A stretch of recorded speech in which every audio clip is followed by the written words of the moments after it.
இயேசுவிலே பிரியமான சகோதர சகோதரிகளே, உங்கள் எல்லோருக்கும் ஆண்டவராகிய இயேசு கிறிஸ்துவின் பெயரால் காலை வணக்கங்கள் மற்றும் வாழ்த்துக்கள். நான் உங்கள் அகஸ்டின் வேதியர். இன்று மே மாதம் 31ஆம் தேதி 2024ஆம் ஆண்டு. ஆண்டவரின் மடியில் 5 நிமிடங்கள். இன்றைக்கு நம்முடைய தாயாம் திருச்சபையானது அன்னை மரியாள் எலிசபெத் அம்மாளை சந்தித்ததை ஒரு விழாவாக கொண்டாடுகிறது. இன்றைக்கு நம்ம கேட்கலாம், சந்திப்பது ஒரு விழாவா? போனாங்க, பார்த்தாங்க, சந்திச்சாங்க, இது ஒரு விழாவா? என்ன நம்ம யோசிக்கலாம். இதை தாய் திருச்சபையான விழாவாக கொண்டாடுகிறதா அப்படின்னு நம்ம சொல்லலாம்.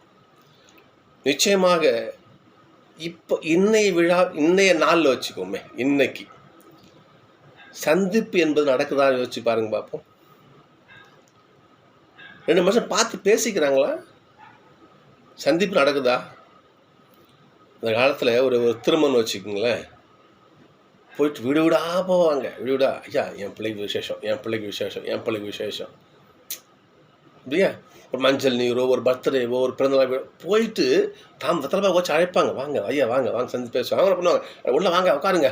அப்புறம் என்ன விஷயம், என்ன பண்ணீங்க, இது பண்ணீங்க, பிள்ளை எப்படி சமைச்சாலா, பிள்ளை இது வந்து ஒரு விசேஷம் ஒரு கேட்பாங்க.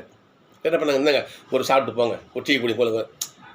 இந்த உறவு இருக்கிற சந்திப்பு இருக்கிறது அது ஒரு மிகப்பெரிய சொத்து அது.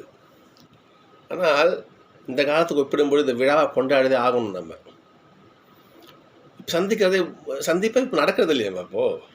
இப்போல்லாம் வாட்ஸ்அப் தகவல் தொழில்நுட்பம் எந்த அளவுக்கு முன்னேறியதோ மனித உறவுகள் சிதலம் அடைஞ்சிடுச்சு. நான் சொல்லும் அப்படியே சுக்குநூறை உடஞ்சி பிஸ்னஸ் சொல்லணும். நான் சொல்வது உண்மையா பொய்யா சற்று நிதானமாக யோசித்து பார்க்கணும். அப்போ இந்த நாளை நாம் ஒப்பிடும் பொழுது இந்த அன்னை மரியாளும் எலிசபெத் சந்தித்த அந்த நாளை விழாவாக சிறப்பாக கொண்டாடுறது சால பொருந்தும். அது இந்த விழா கொண்டாடி ஆகும்னு நினைக்கிறேன் நான். ஏனென்றால் சந்திப்புங்கிறது நடக்குதா? கிடையாது. மிகப்பெரிய கேள்விக்குறி. இந்த விழாவானது நம்ம திருச்சபையிலே 13ஆம் நூற்றாண்டில் இந்த விழா கொண்டாட ஆரம்பிக்கப்பட்டது. இந்த விழா அதன் பிறகு இந்த விழா என்ன பண்ணுச்சு, ஜூலை மாதம் தான், ஜூலை 2 இந்த விழா கொண்டாடப்பட்டு வந்துச்சு. இந்த விழா அதன் பிறகு பிற்காலத்தில் மே 31க்கு இந்த விழா மாற்றப்பட்டது. அதாவது மங்கள வார்த்தை விழாவுக்கும் திருமுழுக்கு யோவானுடைய பிறப்பு விழாவிற்கும் இடையில, அதாவது மார்ச் 25க்கும் ஜூன் 24க்கும் இடையில இந்த விழா செருகப்பட்டு கொண்டாடப்பட்டு வருகிறது. இன்றைக்கு இன்னொரு மிக முக்கியமான நாள். இன்னைக்கு மே மாதம் அன்னை மரியாளுடைய வணக்க மாதம் நம்ம கொண்டாடிட்டு வரோம். அந்த வணக்க மாதத்தினுடைய இறுதி நாள் இன்னைக்கு. எனவே அன்னை மரியாளுக்கு திருச்சபை ஒரு புகழ் செலுத்துகிறதா சொல்லணும். சரிங்களா? இன்னொரு நிகழ்ச்சி நான் சொல்ல ஆசைப்படுறேன். 2 சாமுவேல் 6ஆம் அதிகாரம் வாசித்து பார்த்தீங்கன்னா, தாவீது ராஜா பெலிஸ்தியர்களை வென்று, பெலிஸ்தியர் என்ன பண்ணிருப்பாங்கன்னா யூதரோடு போரிட்டு உடன்படிக்கை பேடைய கைப்பற்றி கொண்டு போயிடுவாங்க அவங்க ஊருக்கு. ஆனால் தாவீது ராஜா என்ன பண்ணுவார், திரும்பவும் போய் என்ன பண்ணுவார், பெலிஸ்தியரை வீழ்த்தி அந்த உடன்படிக்கை பேடையை கொண்டு வருவார். உடன்படிக்கை தன் நாட்டு கொண்டு வருவார். அப்படி கொண்டு வருகின்ற பொழுது ஒரு சில சம்பவங்கள் நடக்கும். இந்த நிகழ்வெல்லாம் 2 சாமுவேல் 6ஆம் அதிகாரம் வாசிச்சு பாருங்க, பார்ப்பீங்க, உங்களுக்கு தெரியும். வருகின்ற பொழுது ஒரு மாட்டு வண்டியில் வச்சு கொண்டு வருவாங்க. வரும்பொழுது அப்போலாம் தாரோட அப்போலாம் மலைப்பாங்கான பகுதிகள் தானே, குண்டு குழி மாதிரி தான் இருக்கும். இந்த ரோடெல்லாம் அப்படியே தான் இருக்கும். இந்த மாடு மிரளும். உடன்படிக்கை பேழை வண்டியிலேருந்து அப்படி விழறதுக்காக அப்படி அது பண்ணும்போது உசாயிங்கிற ஒரு தாங்கி பிடிப்பார் உடன்படிக்கை பேழையை. உடன்படிக்கை பேழை யாரும் தொடக்கூடாது. ஆண்டவருடைய பிரசன்னம், ஆண்டவர் அதில் வாசம் செய்கிறார். அவர் அங்கேயே இறப்பார். இதை தாவீது பார்ப்பார். ஐயோ, உடன்படிக்கை பேழை இவ்வளவோ சக்தி வாய்ந்ததா? ஐயோ, இதை நான் அவரு கொண்டு போக மாட்டேன். அவர் பயந்துடுவார். தாவீது பயந்துடுவார். என்ன பண்ணுவார், அந்த இடத்துலையே கித்தியனான ஓபோதுங்கிற ஒரு வீட்டில் அதை வச்சுருவார். அப்பா இங்கேயே வச்சுக்கோத, நான் அப்புறம் எடுத்துக்கிறேன் என்று அங்கேயே வச்சுட்டு போயிடுவார். அந்த ஓபோதுங்கிற வீட்டிலே உடன்படிக்கை பேழையானது. அதாவது உடன்படிக்கை பேழை என்ன சொல்லுங்க பார்ப்போம். 10 கட்டளை ஆண்டோடைய வார்த்தை உள்ளே இருக்குது இல்லையா? ஆரோனுடைய கோல் உள்ளே இருக்குது, மன்னா உணவு உள்ளே இருக்குது. இதெல்லாம் கடவுளோடு வாழ்ந்த மனிதர்கள். ஆண்டோடைய வார்த்தை மிக முக்கியமாக உள்ளே இருக்குது. அதான் மிக முக்கியமானது நம்மகிட்ட. கடவுளுடைய வார்த்தையே அந்த பேழைக்குள்ளே இருக்குது. அந்த பேழை அந்த ஓபோது வீட்டில் தங்கி இருக்குது. 3 மாதங்கள் அங்கே இருக்குதுன்னு சொல்கிறாங்க. 3 மாதம் அந்த பேழை அங்கே இருக்குது. அப்படி இருக்கும் பொழுது அந்த உடன்படிக்கை பேழையின் ஆசீர்வாதம் முழுக்க அந்த ஓபேதின் குடும்பத்துக்கு கிடைக்கும். அப்பேற்பட்ட ஆசீர்வாதத்தை வாரி வழங்குகின்ற அந்த ஒரு உடன்படிக்கை பேழை, அந்த மகிமை அங்கே நீங்கள் வாசிச்சு பாருங்க தெரியும். சிறப்பாக சொல்லணும்னா 2 சாமுவேல் 6, 11, 12 வாசிச்சு பாருங்க தெரியும் உங்களுக்கு. உடன்படிக்கை பேழையானது, அது ஆண்டவருடைய வார்த்தையை தாங்கி இருக்கின்ற அந்த பேழையானது எவ்வளவு ஆசீர்வாதங்களை கொடுக்குதுன்னு நீங்கள் அதை வாசிச்சு பாருங்க தெரியும். இப்போ அப்படியே அன்னை மரியா இருக்காங்க பார்ப்போம். உடன்படிக்கை பெட்டி உள்ளே ஆண்டோடைய வார்த்தை, உடன்படிக்கை பேழை. அன்னை மரியாள் வார்த்தையான இறைவன் அம்மா வயிற்றுக்குள்ள. அன்னைக்கு மரச்சட்டமான பெட்டி இது உடன்படிக்கை பேழை. இங்கே அன்னை மரியாள் உயிருள்ள உடன்படிக்கை பேழை. அந்த பேழைக்கு என்ன ஒரு ஆசீர்வாதம் வாரி வழங்கும் தன்மை இருந்ததோ அதை விட உயிருள்ள கடவுளை இங்கே உள்ள வாசம் செய்கிறார். மதம் வயிற்றுல யோசிச்சு பாருங்க பார்ப்போம். அப்போ எவ்வளோ ஆசீர்வாதம் அவர் வாரி வழங்கிருப்பாரு யோசிச்சு பாருங்க பார்ப்போம். அப்போது இந்த அருளையெல்லாம் வாரி என்ன பண்ணுறாரு எலிசபெத் ஏசப்பா உள்ளேருந்தே அவர் பொதுமை செய்கிறாரு பாருங்க. புரியுதுங்களா? இந்த இந்த இந்த 2 கர்ப்பிணிகளும் தங்களுடைய ஒரு சந்திப்பு எவ்வளோ ஒரு அற்புதமான ஒரு நிகழ்வு பாருங்க. எலிசபெத் வயத்தில் யோவான் உள்ள இருக்காரு, மாதம் வயத்தில் ஏசப்பா உள்ள இருக்காரு. 2 பேரும் உள்ளே பேசிக்கிறாங்க. அற்புதமான ஒரு உரையாள் தான் இந்த திருச்ச விழாவாக கொண்டாடுது. அற்புதமான சந்திப்பு இது. அங்கே உயிருள்ள உடன்படிக்கை பேழையில் அன்னை மரியாள் எலிசபெத் வாழ்த்துறாங்க, ஆசிர்வதிக்கிறாங்க. இன்றைக்கி அந்த வாசகத்தை நம்ம வாசித்து பார்க்குறோமே. நாம் வாசிக்கலாமா பாருங்களேன். இன்றைக்கு நற்செய்தி வாசகம் பிரதமான வாசகம் இன்றைக்கி லூக்காவில் பாருங்க பாப்பா. இன்னைக்கு லூக்கா 1:39 56 வரை. மரியா புறப்பட்டு யூதேயா மலைநாட்டில் ஒரு ஊருக்கு போகிறாங்க.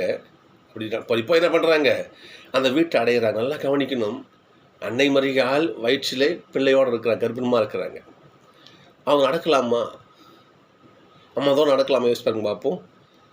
அவங்க இருந்த இடத்துலேருந்து அந்த அதாவது நாசரேத்தூர் இல்லையா, அங்கேருந்து யூதேய மலைநாட்டில் உள்ள அந்த அயன் கரீம்ங்கிற ஊருக்கு, அது வந்து நம்மளுடைய ஊர் அயனுக்கு, அந்த ஊருக்கு அவங்க பயணம் பண்ணுறது 100 மைல் தொலைவான். நான் பார்த்து கிடையாது, நான் போனது கிடையாது.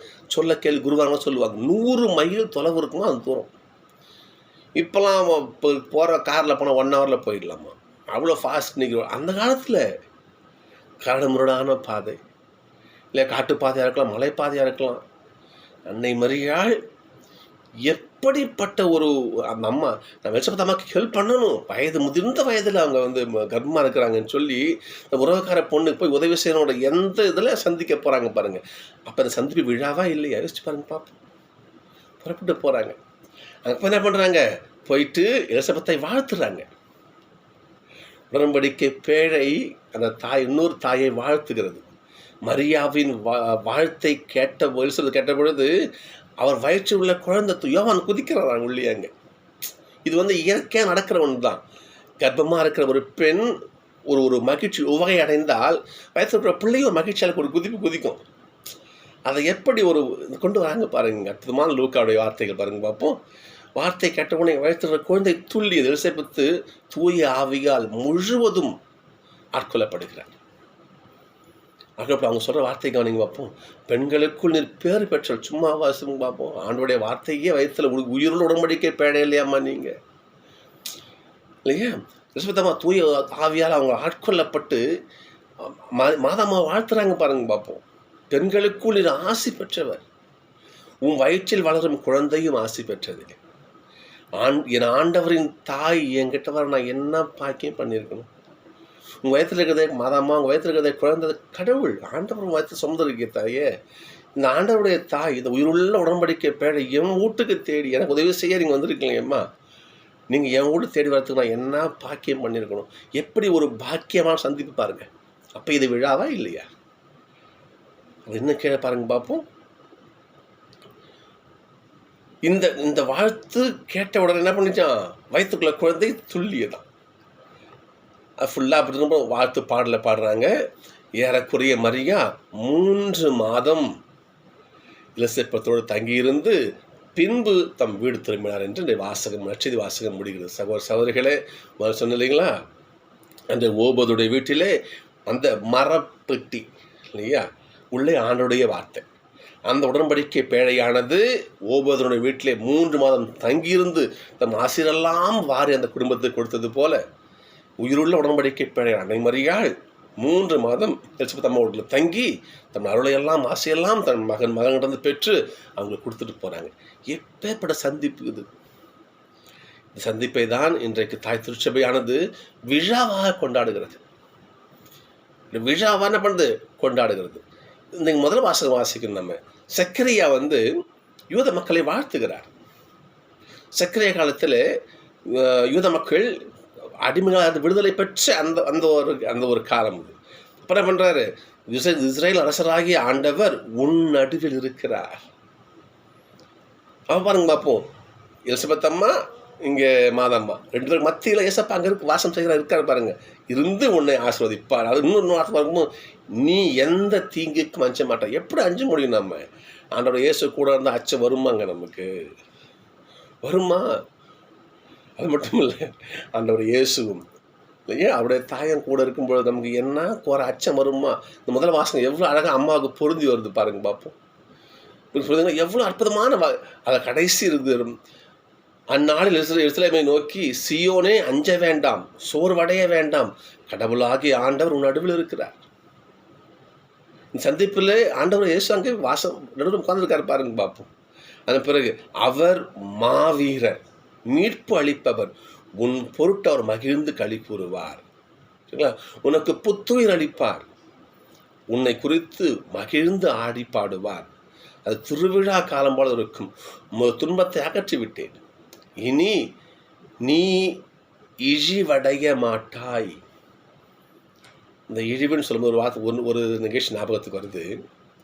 தாமார் பழைய ஏற்பாட்டிலே ஒரு பெண், ஒரு 7 பேரை அவருக்கு அவங்க அப்பா அவங்களுடைய மாமனார் தன் பிள்ளைங்களை கட்டி வைப்பார். யூத முறைப்படி, இவரை அந்த முறைப்படி ஒரு பெண் ஒரு குடும்பத்தில் ஒரு ஆம்பளை கல்யாணம் பண்ணிட்டு வச்சுங்களேன், அவருக்கு வாரிசு பிறக்கணும். வாரிசு பிறக்காமல் அந்த கணவன் செத்து போயிட்டாங்கன்னா என்ன பண்ணணும், அடுத்த பிள்ளைய என்ன பண்ணணும், அதை கட்டி வைக்கணும் அந்த பொண்ணுக்கு.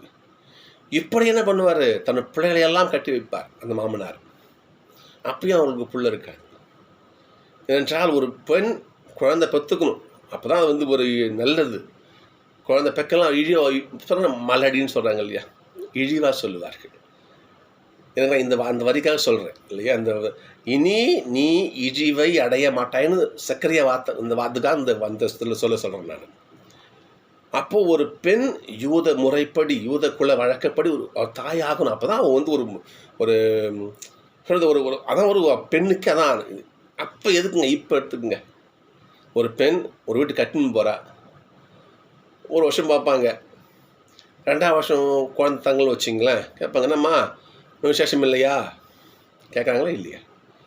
பெண் என்பவள் பிள்ளை பேர் அடைய வேண்டும், அதான் சந்தோஷம். அதான் அப்படிலாம் அது இழிவுன்னு அர்த்தம்.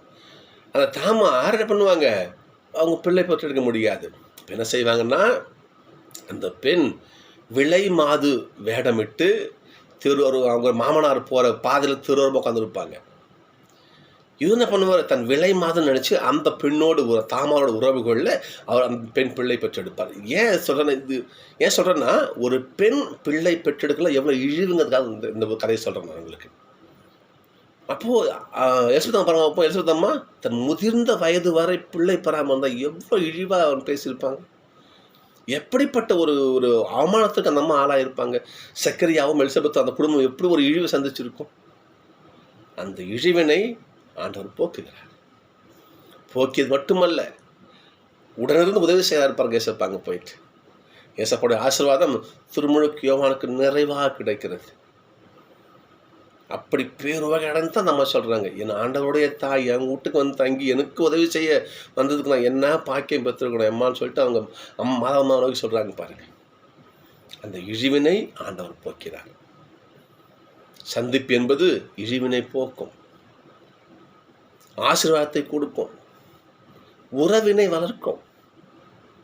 3 மாதம் தங்கினாங்களே எவ்வளோ பேசியிருப்பாங்களே எலிசபெத், உங்களுக்கு அப்படியே நல்லா இருக்குது. எவ்வளோ ஒரு அற்புதமான உரையாடல் பாருங்கள். உறவினை வளர்க்கும். சந்திப்பு இல்லைன்னா இன்றைக்கி என்னங்க? அப்போது இன்றைக்கு அன்னை மரியாள் எலிசபெத்தை சந்தித்த விழாவை இன்னைக்கு நம்ம கொண்டாடுறது சால பொருந்தும். இன்னைக்கு அப்படிங்க சால பொருந்தும். அற்புதமான விழா இன்னைக்கு வருங்க. அப்போ இன்னைக்கு பாருங்களேன், எல்லா ஒரு நிகழ்ச்சிக்கு ரொம்ப வருத்தமாகவே இருக்கும். அந்த காலத்துலலாம் ஒரு பிள்ளைங்களுக்கு லீவ் விடு, நான் சின்ன பிள்ளையா இருக்கும்போது எனக்கு லீவ் விடுறாங்க, ஏப்ரல் மே மாதம் லீவ் விடுறாங்க வச்சிங்களேன், பாட்டி வீட்டுக்கு போவோம். அங்கே போயிட்டு பாட்டி மாட்டிலே படுத்துக்குவோம். நான் கதை சொல்லுவாங்க, பேரண்டிங் வாயன் அது அப்படி வந்துச்சா, ராஜா இருந்தாரா கதை சொல்லுவாங்க. அப்படியே தூக்கம் குழந்தைங்களுக்கு. அந்த என்ன பண்ணுற ரோட்டில் படுத்துறவங்க தூங்குவோம். தோலில் போட்டு நான் அப்படியே கொண்டு போயிட்டு அங்கே கிராமத்தில் கந்த பாயம் கிடக்கும், அதில் படுக்க வச்சுட்டு தாயப்பா படுத்துவாங்க. நாங்கள் காலத்துக்கு ஆய மேலே போட்டுக்கிட்டு நிம்மதியாக தூங்குவோம். நடந்ததா இல்லையா? இப்போது சந்திப்பு நடக்குதா ஐயா? இன்னைக்கு குடும்பங்களில் சந்தித்து பேசிக்கிறோமா? கணவன் மனைவி கிட்ட, பிள்ளைங்க கிட்ட சந்திப்பு நடக்குதா இன்னைக்கு? என்னப்பா அவ்வளோதான் போகிறேன் இன்னைக்கு. ஃப்ரெண்ட்ஸுங்கிட்ட வாங்கப்பல எல்லாம் அப்படியே போகிறேன் இன்னைக்கு. ஒரு 10 நிமிஷம் நின்று பேசுகிறோமா? சந்திச்சு பாருங்க. அங்கே ஆண்டவர் வாசம் செய்வார். ஆண்டவர் அங்கே அருளை கொடுப்பார். நம் உறவை அங்கே வளர்ப்பார். சந்திப்பு என்பது அப்பேற்பட்ட ஒரு உன்னதமான ஒரு விஷயம் அது. எனவே தான் இன்றைக்கு தாய் திருச்சபையானது அன்னை மரியாள் எலிசபெத்தம்மாளை சந்தித்ததை விழாவாக இன்னைக்கு ஜாம்னு கொண்டாடுகிறது. இந்த கால சந்திப்பு அழிஞ்சிடுச்சு. வளர்க்க முயற்சி செய்வோம். வெளியே எங்கும் போகணும் அவசியம் கிடையாது. உன் குடும்பத்தில் மனைவி கிட்ட 4 வார்த்தை அன்பா, உன் பிள்ளைகிட்ட சந்தித்து பேசி பாருங்க. அன்பா பேசி பாருங்க. உறவு வளரும். ஆண்டவருடைய ஆசீர்வாதம் அங்கே இருக்கும். அந்த நமக்கு மத்தியிலே ஆண்டவர் அங்கே குடியிருப்பார். குடியிருந்து நம்முடைய திருக்கரத்தால் ஆசீர்வாதத்தை கொடுப்பார். புரியுதுங்களா? எப்படி அன்னை மரியாள் கஷ்டப்பட்ட விட்டாங்களா அம்மா ஓடுதாங்க பாருங்க. அதை போலவே சந்திச்சு பாருங்க, அம்மாவும் கூட வந்து நிற்பாங்க.